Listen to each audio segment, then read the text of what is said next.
Hey, how's everybody doing? Welcome back to our Math for Healthcare video lecture series. So we learned about random variables, expected values, the probability distributions for those random variables, and just a reminder, right? What is the expected value? It's this long-term average, and it's some sort of measure of the center of our probability distribution for that random variable. Now, we saw binomial probabilities earlier, but now we're going to look closer at them and think about the random variables that have a binomial distribution, or the binomial random variables. This is an important distribution. It's used a lot, especially in the health fields. So let's get started and see what we got here. All right, so first of all, remember, when we flip a coin 3 times, right? That's a binomial random variable. How can we check that? What do we got to check? So is X a binomial random variable? Right? Well, question mark. What do we got to check? Let's remind ourselves. Fixed trials. Yes, right? We could simply say, what's the number of trials here? N is 3, right? Because we're tossing 3 coins. All right.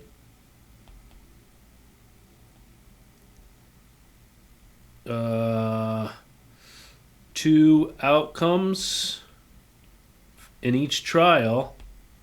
Yes. Heads, or instead of saying tails, maybe to get used to it, we should say or not heads, which we think of as tails, right? What's the last thing we need? So that's the by part, the 2 outcomes, right?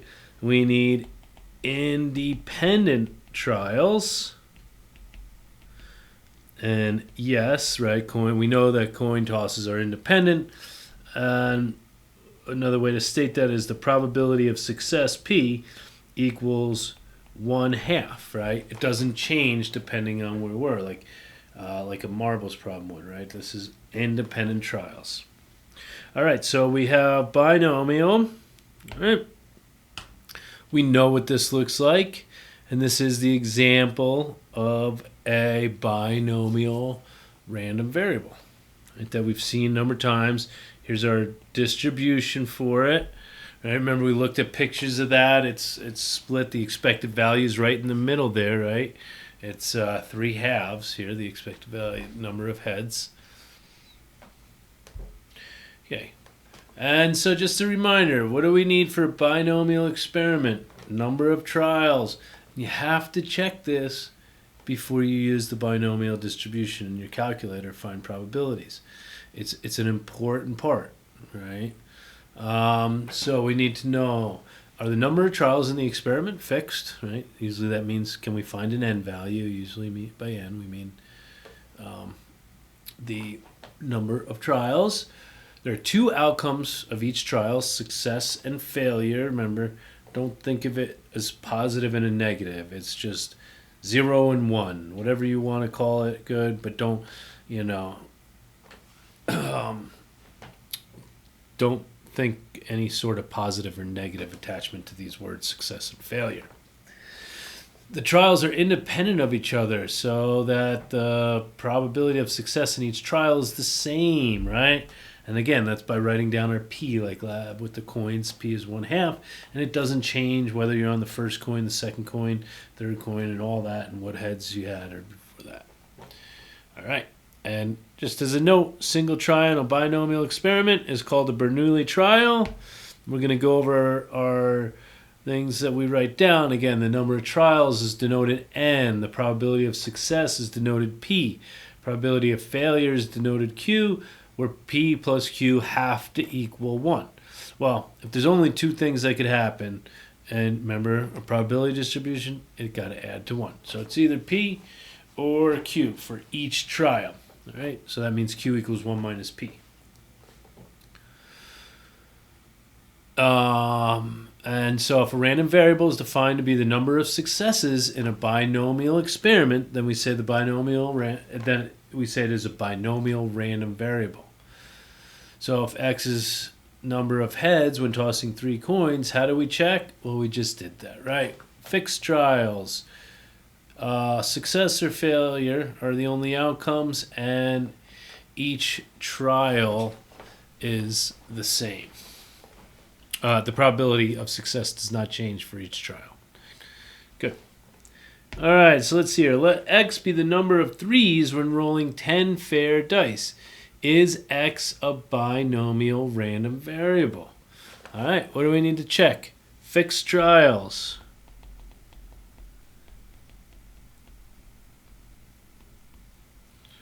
Yes. N equals 10 here. It tells me the number of trials. It's fixed, okay? Let's see. 2 outcomes. All right, success and failure. Yes, notice here, this is where you see it. It's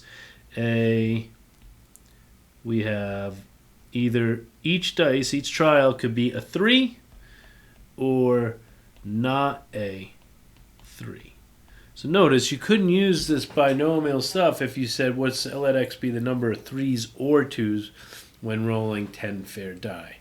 Because then we'd have to keep track of the 2s, the 3s, and then the non-2s and 3s.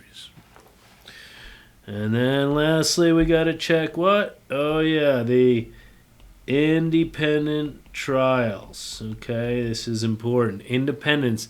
It's extremely important. And yes, y p equals, what's the probability of success here? 1/6, right?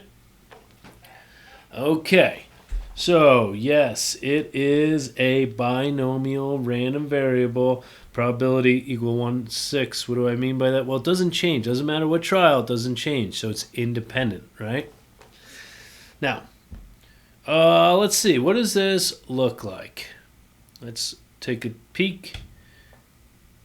If we go here, and we know now we have a binomial distribution. Distribution.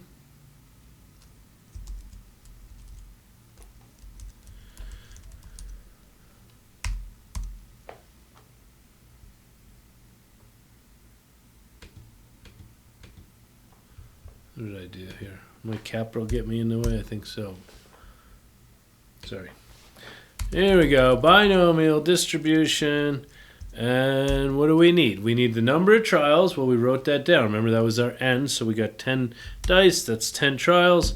Probability of success is 1/6. Okay. So there we get our distribution. Just so we see the lines, I'm going to hit this, find the cumulative probability. All right, right now it's from 0 to 10, and of course that should equal 1 when I add up all those probabilities. And notice this is slightly different than, let's see, we want to see this, not seeing everything. Notice that this is not symmetric like the coins. That's the first off, right?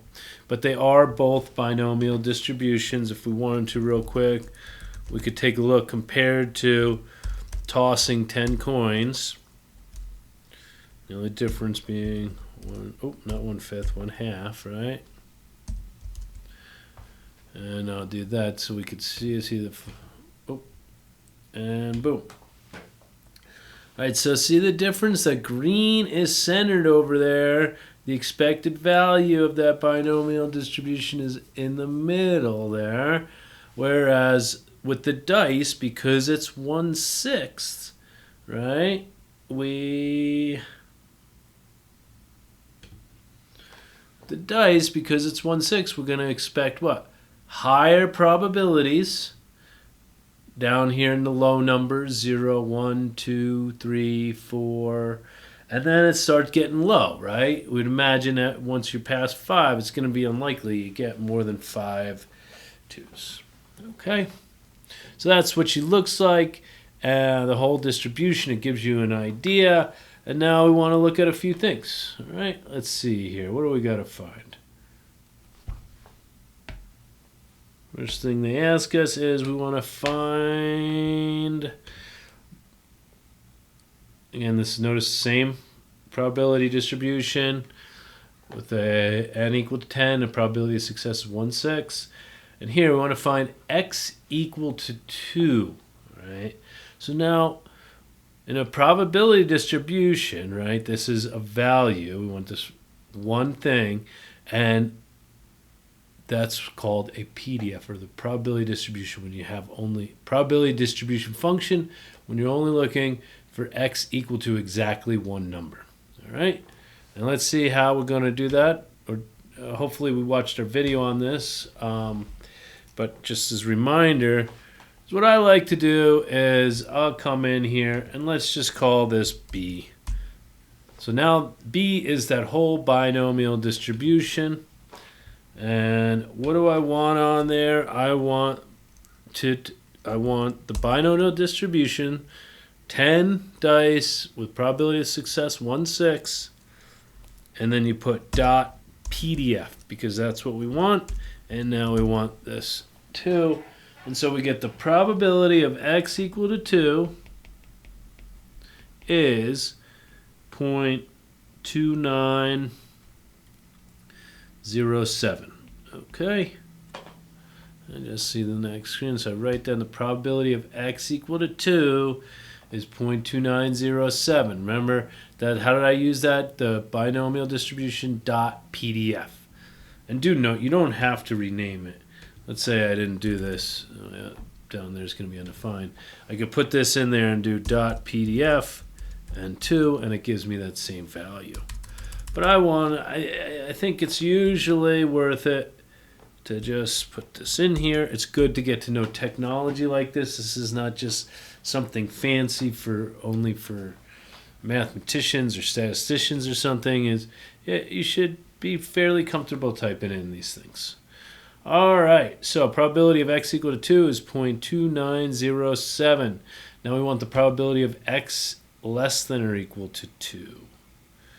Okay, so by the way, remember, we could put that in here, 0 all the way up to 2, right? Less than or equal to 2. We get a visual. That's pretty nice. Notice. All right, so it's not going to be tiny, right? And it's certainly going to be what? Bigger than the probability of x equal to 2, because it's what is it? It's these 3 probabilities added together, right? Now, what are we doing? We're taking cumulative. So this is now, we want the cumulative probability distribution. So we put B dot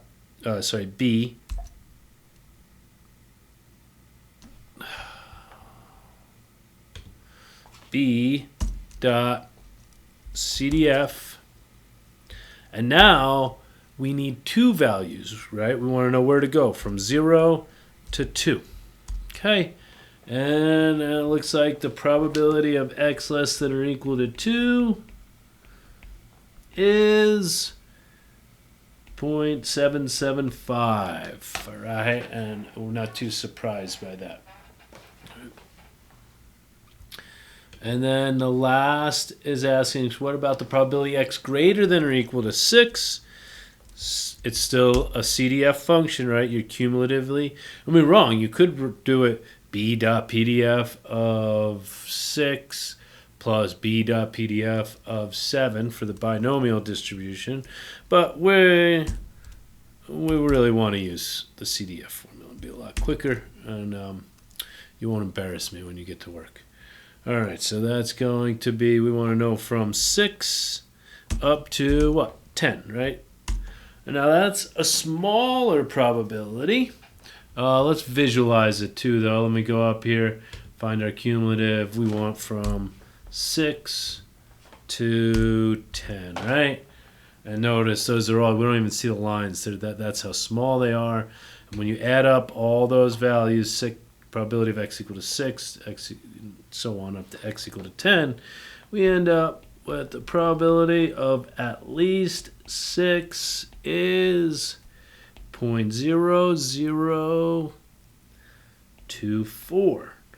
All right, that's a pretty low probability. In other words, if you get more than 6, yeah, you may be skeptical about that dice, right? The probability of getting more than 6 when you're tossing 6 threes when you're tossing 10 fair dice is, what is that, 0.002? So it's 0.2%, or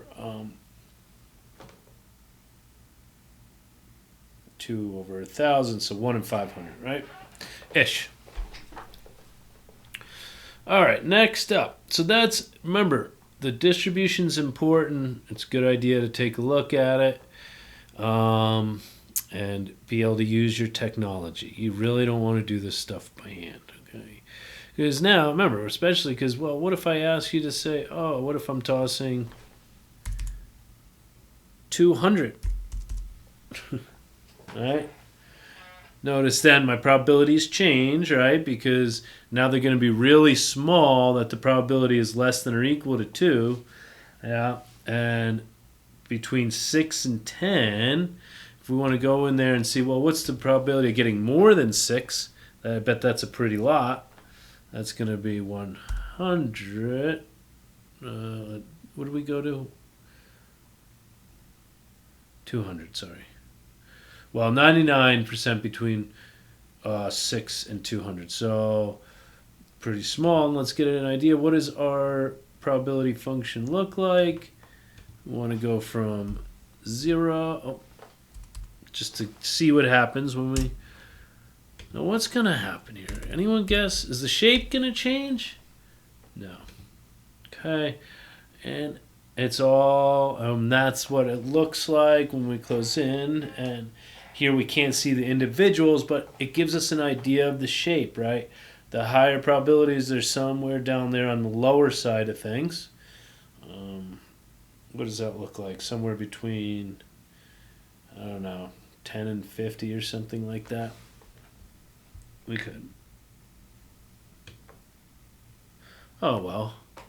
I mean, so between 20 and 50-ish is where most of the probability is, most of the area is there, right? Okay. Good. All right, now, what's the expected number of threes? All right, well, let's think about this. The probability of success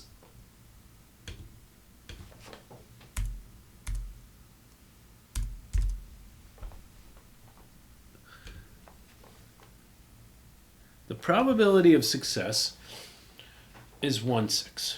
All right? So now, how many threes do we expect? Well, I mean, if we're looking long run average, right, it's not going to happen every 1 in 6 times, but long run average, it will happen about every 1/6 time, right? Sorry, on the long run probability, it'll happen 1 in 6. On average, we want to know the number of threes. Well, it happens about 1 in 6. We're tossing 10 coins. So hopefully it makes sense that we do the number of trials, 10, times the probability of success, 1/6. What? That gives me 2.5, right?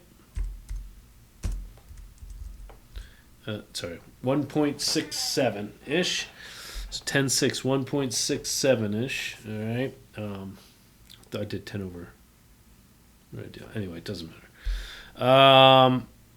And let's just put in x equal so we could see the line. I don't know why.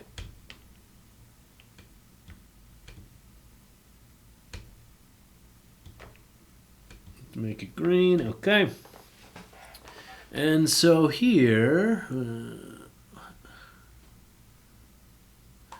we have our probability distribution, and like we would expect, right, what's coming on over here? It's going to be the center, the center of the area basically is off to the left, right? It's there at 1.67, not at 5. Right? So that's our expected value, and all its glory written up, we have that the expected value for a binomial random variable is the number of trials times the probability of success. So n times p. That's pretty nice. Notice that, let's say, so then we can find what's the expected value for, if we're tossing 200 coins, what's going to be 200 times 1/6?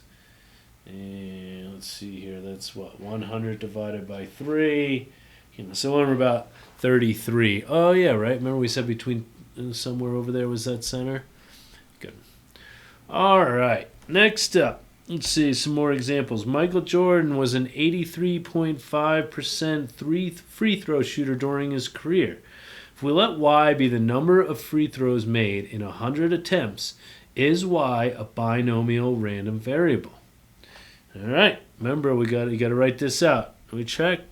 Let's see, fixed trials. Yes. What's my number of trials? 100. Right? Y is, let's see here, certainly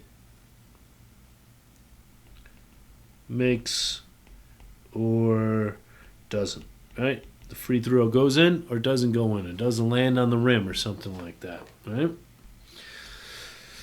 And lastly is independence. Yes. Why? Because the probability, well, in some sense we assume independence here, right? But it's a long-term average. So we're, shots aren't, we're not assuming he makes it. It's just like a coin toss. So yes, the probability of success stays at 83 or 0.835 or 83.5% of making each shot, right? See here. Oh, we need to find, let's go back. Find the probability he makes at least 90. So we're looking for the probability that y is greater than or equal to 90. All right, so we go in. I'm just gonna edit my previous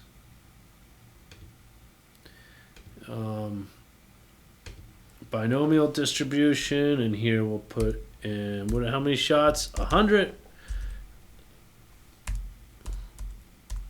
And what's the probability of success? 0.835. Okay.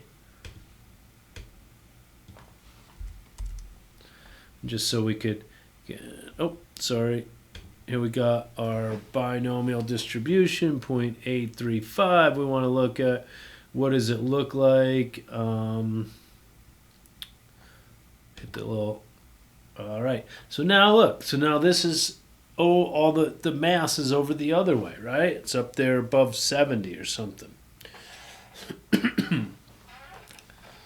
And so we want the probability y greater than or equal to 90. Okay, greater than or equal means we need the cumulative density function. And we want to know from 90 up to 100. Okay. It turns out to be somewhere around 5%. 0.0467. Everyone see how I'm reading that. If you have questions, remember, email me and let me know. All right. Now, by the way, what's the expected number of baskets? Oh, it's 0.835 times 100, which is, of course, 83.5. It's about how much we expect to make in the long run. Right? If you did this over and over, every 100 shots. Now, how about there are 11 monitors in a box, 3 of which are defective. We're going to let X be the number of defective monitors when taking a random sample of 2 monitors from the box. Is X binomial? And then we're going to find the probability of at least one broken monitor in the sample. Okay, so let's see here. Is X binomial? Let's see. Fixed trials?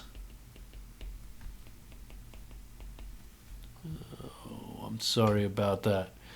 All right, 11 monitors in a box, 3 of which are defective. Let X be the number of defective monitors when taking a random sample of 2 monitors from the box. Is X binomial? All right, fixed trials? Yes. N equals, what's the number of trials here? 2. The sample size is 2. How many times we reach in and grab out something? 2. All right, now, yeah, it's either the one we pull out is either broken or not broken each time we reach in. Right? So 2 outcomes. We have that. And then lastly, what do we have? Independence. Nope. No independence here, right? Because let's see. The probability of success changes. The probability of broken on first try is certainly, let's see, 3 of which are defective, so we got is 3 11s. But notice the probability of the second one being broken, well, it depends what happened with the first. And if the first one was broken, then the probability of the second one being broken is now going to be only 2 out of 10. And so no independence here. We call this is really close to a binomial, but it doesn't have the independence. This is called hypergeometric. It's unfortunate Desmos doesn't have that built into it. GeoGebra does if you want to explore it, and most other statistical software is going to have it available. Okay? But I want you to hear the word and know that it's out there. All right, but now, so we're not done though. We got to find the probability of at least one broken minor. So the probability was this x. X is greater than or equal to 1. Well, okay, here's not too bad because we're only taking a sample of 2, but this is really 1 minus the probability that x is less than or equal to 0. In this case, we could write it as x equal to 0, right? Remember, because we can't use Desmos. We just plug it in with Desmos, but here in the hypergeometric it doesn't have that, so we get 1 minus, now what's the probability x equals 0? Let's see here. What's the size of my sample space? All right, I got 11. I'm choosing 2. All right, and up top we have what? 8 good ones, and we got to, both of them have to be good.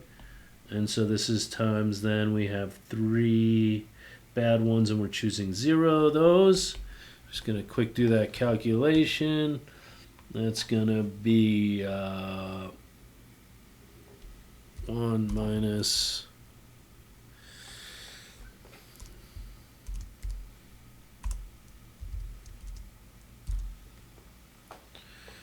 It looks like that comes out to be about 0.49 or 0.5, I guess. Write down that 0.49. All right. Now, one thing to note is another way we could have done. Well, no, let's not worry about that. All right. So, another way to look at that number that I plugged in there, which ends up being 8 times 7 over 11 tenths, is that's kind of like last semester, right? What's the probability of the first one not being broken? That's going to be 8 out of 11. And then multiply down that path, and what's the probability now of picking another one not broken? Now there's 7, and it's over 10. All right? So the thing is, as once those numbers are bigger, you don't want to do it that way. You want to use the choose function for our hypergeometric.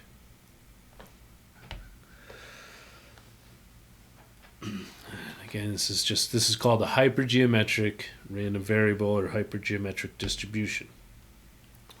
Let's say we let W be the number of coin tosses until a heads appears. Is W a binomial random variable? Well, remember we got it fixed. What do we got to check? Fixed trials? Nope. No fixed trials. Right? It's not fixed. It could go, we could have 5, it may take us 5 times, it may take us 10, it may take us 2 million times. No fixed trials, so it's not binomial. But we could use the same idea. Okay, let's say W equal to 5. What does that mean? That means that the probability W equal 5, we're going to, let's see here, we got probability that the first coin is a tails, otherwise it would N, right? Would be 1/2 times the probability that the second coin is a tails is 1/2. Because they're independent, we could multiply those probabilities, right?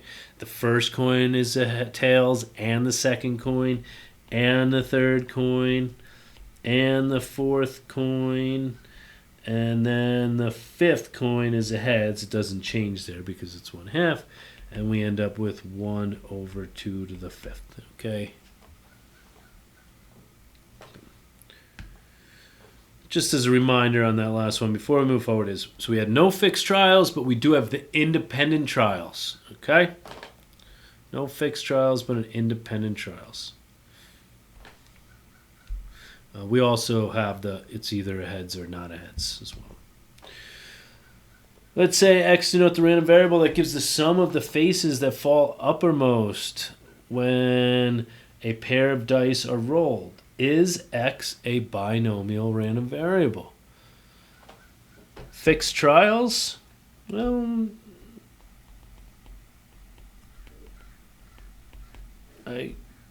we could say yes, right? N equal to 2. You got 2 dice. Fixed trials. Okay. Success or failure? Nope. Right? That's just going, why not? Well, because it's lots of different things. Right? No, it could be, we could get a 2, we could get a 3, we could get a 4, 5, 6, 7, so on and so forth. All right? So there's a lot of different things that could happen. Well, I guess in each of the trials, there's lots of different numbers. Maybe that's the way to think about it. You either get, you get a 1, a 2, a 3, or 4, and you have to count them differently, right? You can't think of it as a 3 or not a 3. So no, we don't have that success failure. We do have independent trials though, right? Because we're, what are we doing? We are rolling 2 dice, right? But then we're taking the sum on them.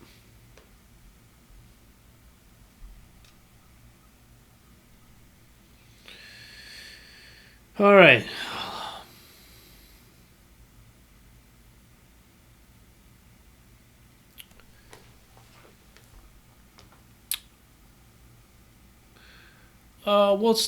We're going to do, that was a good introduction for our binomial random variables. I'm going to do one more video that goes through the rest of my slides.